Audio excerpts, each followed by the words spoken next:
So let me start with what the minority leader said as far as the Blue Ribbon Committee is concerned and the order. Malinaw sa rules natin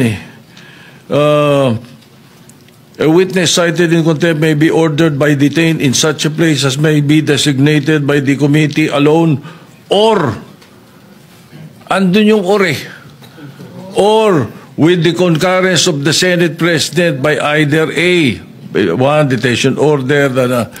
So it's the Senate President has the power to do that. Verbal lehis. Kapag ka very clear, plain interpretation, clear po yun. You do not interpret. Ang sinabi po sa Rule 6, a witness in contempt may be ordered detained in such a place may be designated by the committee alone. Alone. Ibig sabihin po, yung committee lang. Ano yung with? Kasama. With concurrence of the Senate President. Hindi nakalagay or the Senate President.